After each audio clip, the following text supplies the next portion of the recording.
يا حامل القرآن قد خصك الرحمن بالفضل والتيجان. الحمد لله رب العالمين، الصلاة والسلام على رسوله الكريم وعلى آله وصحبه أجمعين، أما بعد. أعوذ بالله من الشيطان الرجيم، بسم الله الرحمن الرحيم. سيقول السفهاء من الناس ما ولاهم عن قبلتهم التي كانوا عليها قل لله المشرق والمغرب يهدي من يشاء إلى صراط مستقيم. وكذلك جعلناكم أمة وسطا لتكونوا شهداء على الناس ويكون الرسول عليكم شهيدا. وما جعلنا القبلة التي كنت عليها إلا لنعلم من يتبع الرسول ممن ينقلب على عقبيه وإن كانت لكبيرة إلا على الذين هدى الله وما كان الله ليضيع إيمانكم إن الله بالناس لرؤوف رحيم. محترم بزرگوں، نوجوان بھائیوں، معصوم بچوں اور پردہ نشین اسلامی مائیں اور بہنیں، سورہ بقرہ کا سلسلہ چل رہا ہے.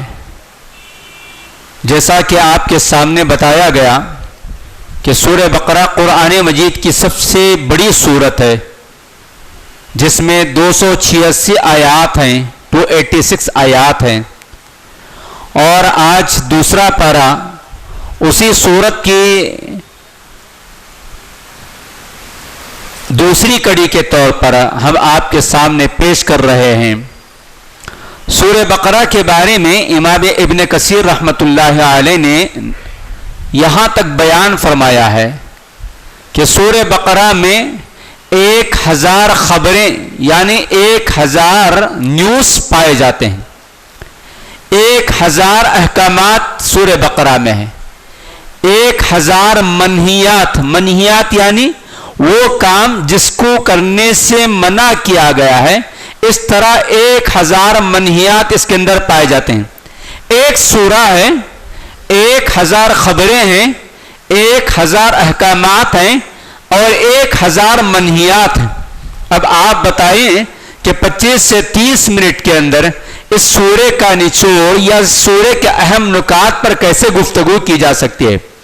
صرف آج کے اس پارے کے اندر، دوسرے پارے کے اندر اس قدر مسائل ہیں کہ میں نے کوشش بہت مختصر سے مختصر انداز میں کی، تو بھی اس کے نکات تقریباً 40 نکات میں نے نوٹ کیے. 40 نکات، وہ بھی بہت ساری چیزوں کو چھوڑتے ہوئے. صرف میں آپ کو ان نکات کو سنا دوں گا اور پھر اس کے بعد چنندہ مسائل پر گفتگو کروں گا. سب سے پہلا مسئلہ ہے تبدیل قبلہ، بیت المقدس سے خانہ کعبہ کی جو تبدیلی ہوئی اس کے بارے میں.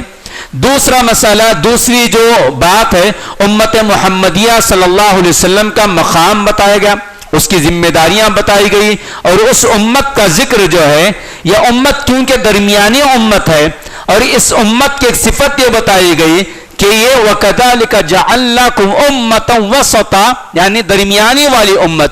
اور اتفاق دیکھیے کہ سورہ بقرہ کی جو جتنی آیتیں ہیں 286، مگر اس امت کا ذکر جب اللہ سبحانہ و تعالی نے کیا تو تقریباً مکمل آدھے سورے کے درمیان میں کیا، یعنی 143ویں آیت میں 143 آیت میں اس امت کا ذکر ہے. اور اس کے بعد ایک اور نکتہ، تبدیل قبلہ کا علم جو ہے اہل کتاب کو تھا. اہل کتاب سے مطلب جو ہے یہودی اور نصارہ ہیں. یہودی اور نصارہ جو ہے یہودی اور عیسائی جو ہے، ان کو اس بات کا علم تھا.